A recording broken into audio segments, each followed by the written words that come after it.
Alrighty. Hello everyone and welcome back to my reaction to Mystery of Aragos, the Dragon Prince. The past few episodes have really raised the bar of the show for me. Soren and Claudia are either going to go back to the kingdom along with Corvus, or they're going to somehow continue the persuasion of the princess and potentially travel to Zadia while they're doing it. If they do go back, I think Corvus might just end up in the dungeons alongside Greg, and Greg might finally get some company and some food to eat, hopefully, potentially. I also hope that we get like a brief glimpse of what Aunt Amaya is up to, because I think we saw her at the start of this season and that was all we got, and I'm really curious as to what else is going on at the borders. It would be cool that when they do end up traveling to Zadia, Aunt Amaya might be there and she might join the party at that point in time as a security, or she might just join them later on when she finds out that the princes are in Zadia. Curious to see how that develops. Viren has also found out the secret behind the mirror, in the sense that it's a see-through mirror, but we don't really know if it is a teleportation mirror as well, and if people can cross over, and can the elf actually see him on the other side of the mirror. Really curious about that, because I did have a feeling that she saw and she was just letting Viren play his games. Like a kid. Play along, man. Do whatever you need to do. Get your curiosity completely exhausted and then I'll tell you what we need to do. But yeah, either ways, going pretty well. I wonder how the kingdom is doing right now, with Viren consistently in the dungeons trying to figure out the secret behind the mirror. Also, it is very curious why Runan was so freaked out by the mirror. If it was just a see-through mirror, his fear did not make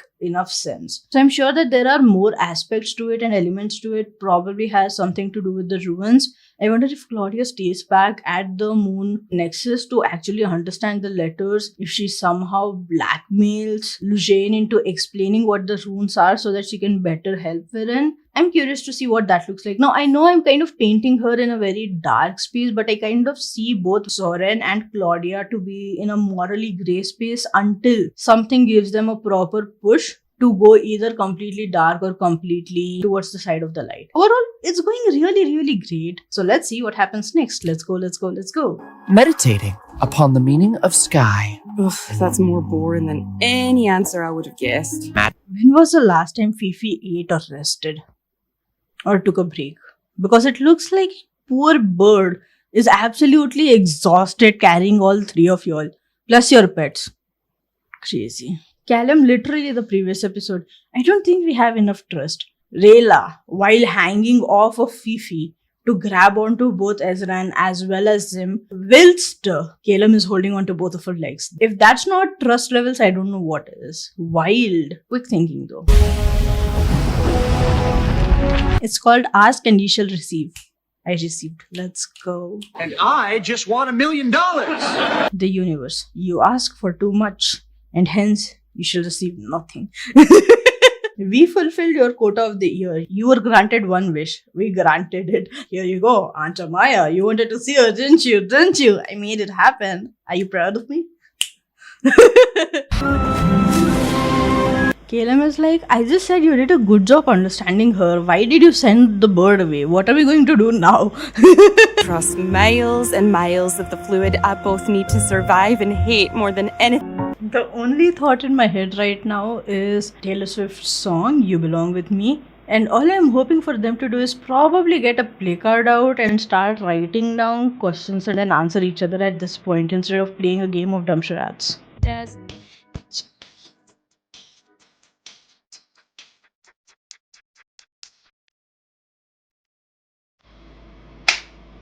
Just saying, might work more than all of this clue thingy that you guys are trying to do. It's not adorable. It's a waste of time, unless that is the intention. She's literally playing him for a fool, isn't she? I like it, unless she's evil.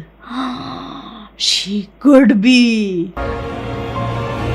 Oh, she is evil. That's why that elf was scared of the mirror. Ooh, mama. They can both come together and destroy this universe as it stands. Wild. The reason why I didn't think she was evil at first glance is because we see her unrolling a map of the world at the start in the intro, and so I was just like, maybe she is the queen or some kind of a confidant or something along those lines, but no, she is evil. Unless proven otherwise. We found the perfect captain.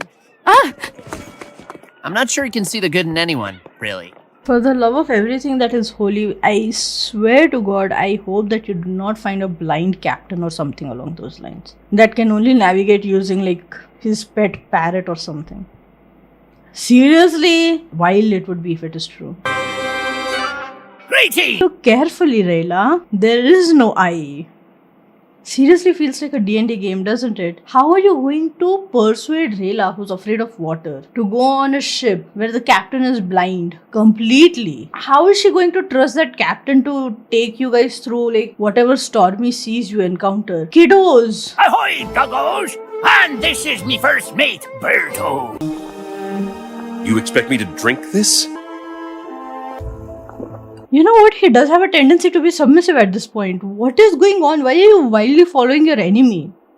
Curiosity killed the cat, kind sir. I think this is going to make them able to travel across or something along those lines. Still wild. He really does need to learn how to do damage control. Like, you don't even know if whatever you just drank is something that is perfectly fine for an elf but absolutely dangerous for a human being. She could be playing you for all you know and you're just like, might as well. Curiosity is going to get the king killed at this point. Crazy. Why should I trust you? I don't even know what you are.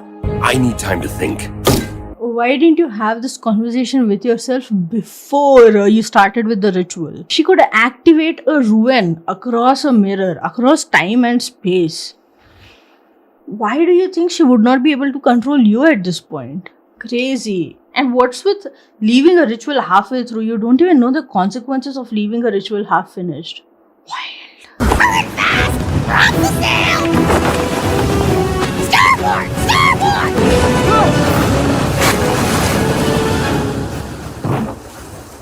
You know what? Really cool sailing. I'm here for it. Crazy. Ingenious. You gotta do what you love. Go for it, man. My apologies, sir. The others went on patrol and I missed my cue. The next signal will happen exactly on the hour. Yeah, right. He's definitely lying and is lying under duress. Ooh, what's going on?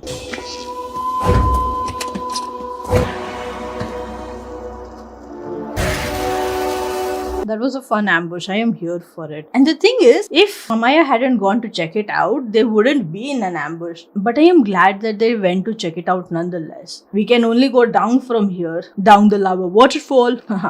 Hey, are you coming or what? Yeah, I agree. I hope that Caleb is not going to spend the entire time outside in the storm. He is going to feel a connection in his nose, mouth and throat. The connection of a cold. Every time the lightning strikes, I can feel something. It feels good to not be struck by lightning. Zim gets it. He can feel it too. It's one thing to stupidly risk your own stupid human life, but I am not going to let you risk the life of the future king of the dragons. Fair. She's like, die if you want to die, man. I'm gonna finish my mission. He can do all this crazy stuff when he's with his mama. I'm not going to let him die this close to our goal and destination. I wonder if by the time these people reach Zadia, if they are going to be able to ensure that Aunt Amaya, where she's potentially imprisoned at this point, does not end up dead. Because they are like, oh hey, by the way, we got your prince. Nay, your future king. Hope you don't kill the only adult in our life who cares. If you die out there, I swear I'll kill you. It's blowing a lot. Maybe I need to get higher up. Or see, if you want to get struck by lightning, hold some form of what I said at the start of this reaction. Crazy. The other four kingdoms have agreed to a summit of the Pentarchy. You are witnessing history. That is great. That is great. At least I want to be history. Hopefully this is history towards a good direction and not the worst dictatorship we have yet to experience in this world. It's a lightning rod. Maybe 5. Come on! Come on! It gave such Zuko standing at the edge of a cliff being like, hit me with lightning. Come on, Sky.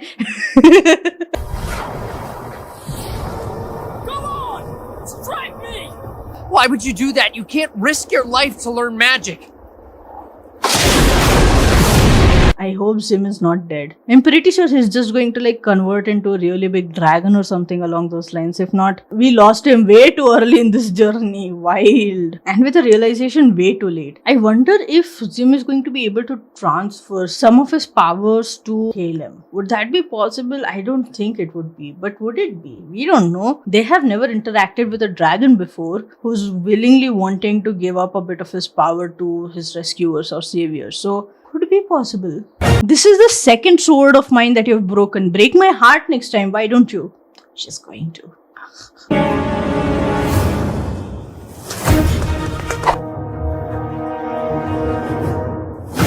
Shut up. Her saying good and hugging him, so good. Also, Caleb, anytime you want to do this again, just put your hand inside Zim's mouth.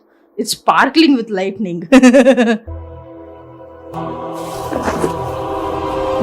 Nice. All of the time wasted. For what? He's going to go back to her and slice his hand the next time he faces a difficult situation, which is essentially when all the kings and queens come to meet him and they realize that he lied and that, as much as he wanted to rally them up, they are going to decline. And then he's going to be like, how could this happen to me? You know what? I must slice my hand. He's going to do that in like 3 episodes. If not by the end of the season, he's going to complete the ritual. Mark my words. With that being said, pretty fun episode. I'm really hyped to see where it goes from here. If you're enjoying my content as much as I enjoyed the sailor and his parrot sailing through the sea with the amazing setup and system that they have set in place to ensure that he can keep sailing anytime he wants to, feel free to check out my Patreon where you get early access to as well as extended cuts of the shows and content that I put on YouTube. Plus you get to cheer me on and support me so that I can keep creating more fun content for you guys to enjoy. With that being said, let's move on to the next one.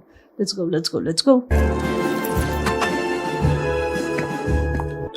And for my people. She immediately distrusts him because she's like, how dare you treat me like a kid? I am the queen of Durin. Wild. So we know that at least one person is going to be against him and he's probably going to dismiss her. But then the other rulers are going to be like, weird. We don't agree with the war. Or they might just be like, yeah, you're right, she's a kid. What does she know? She's being naive. It would be hilarious if she's the first one to jump in on the war. It's like, let's do it, bruh. I need to stake my claim, show my power, show my strength. Let the world know that we are not weak.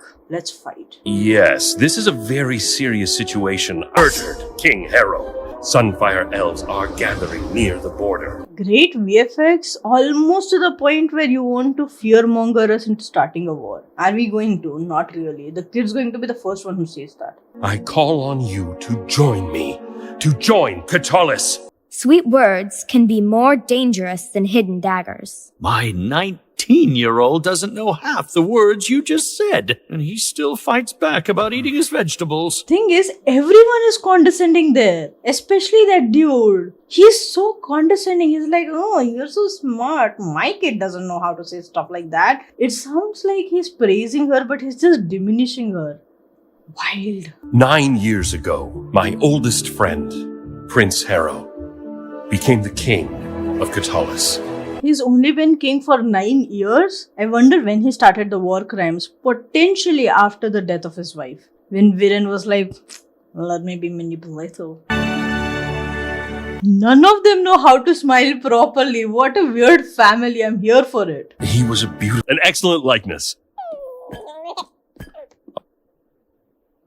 Why don't you join me, Viren? And you should stand next to me, as I know you will stand by me through anything.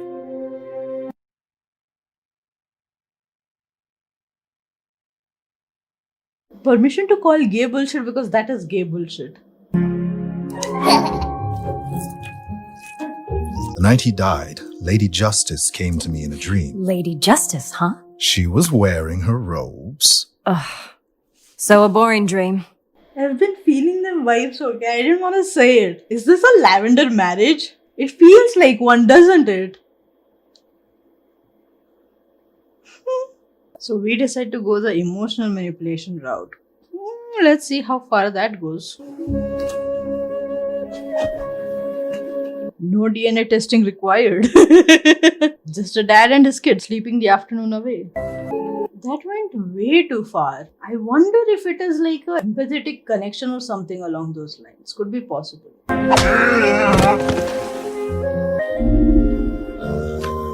Not not poor Bait feeling like he does not have a pet parent anymore.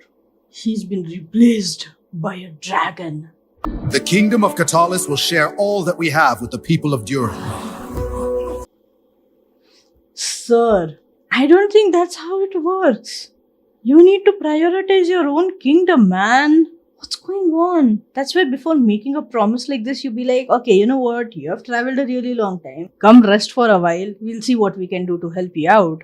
Instead of going like, yes, let's share everything. Let my people die. What do I care?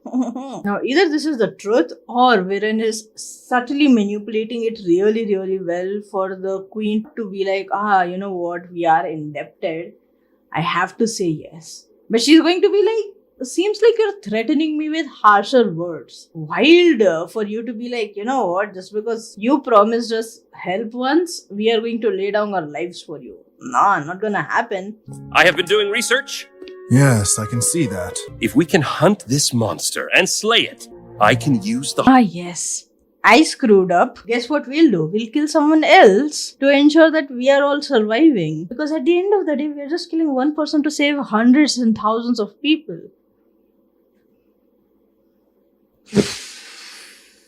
Wild. Of course, at the time, I was not the king's closest advisor. He's just pissy because the queen was like, you're being dumb, you idiot. Why are you going to kill someone else, call them a monster and kill them just to save our asses? That does not make any sense. Viren's just pissy that, he did not listen to me. If he did, the war would have started long ago. Plus, he's trying to paint himself at a very high advisory position. Like, see, if you would have listened to me, your parents would have probably quote-unquote survived and we would have had food. So you should listen to me. Trust me. Trust me. Trust us. You keep calling it a monster. Yes, it's a giant beast made of rock and magma. I call that a monster. But this is going to be a very slippery slope. Such a good conversation because you can see how deep the manipulation either by Viren or by his own father runs, where he is so indoctrinated with the fact that if they are not like us, why does it matter? If the choice literally would have been like, oh, you know what, you have to kill this one dude who is really, really powerful, but if you kill that dude, you can save a lot of people. Harrow probably would have thought for like a few more minutes before saying yes. Or would have potentially been like, you know what, maybe I have to think about this a lot longer than I am doing right now. Crazy. Plus, he's quite literally going against what the Lady Justice dreamed that he got. Where she was like, you have to treat everyone equally. And he's like, nah, I'm gonna treat my people equally. Other people I don't care about. As long as they fall under the people category, I'm gonna treat them equally. Something about keeping you alive when you're acting like a brave idiot? She's definitely going to die on that mission. Yep. But then you found out that the Magma Titan is already dead. Also, if they went on this journey either ways, there was no reason for Viren to be like, of course, I wasn't the closest advisor the king had at that point. He literally said that just to be manipulative. Crazy. They went on the journey anyways. There was... Lamo, they essentially gave him CPR. Crazy. Really fun episodes. They quite literally were the beginners of the war. I don't know if anyone is going to catch that in the story Viren is saying right now, but I would honestly be like, did you guys actively break the peace? And he's going to be like, yeah, we did. We started the war because your people were hungry. He's going to be like, nah, it's because you made dumb decisions. Then there's going to be a war in between them. Civil war. And then he's going to be frustrated and then cut his hand and meet the elf or whatever. Sounds pretty crazy. I am really excited to see where it goes from here in the next few episodes, how this essentially led to the war and led to them potentially killing Thunder. Let's see where it goes from here.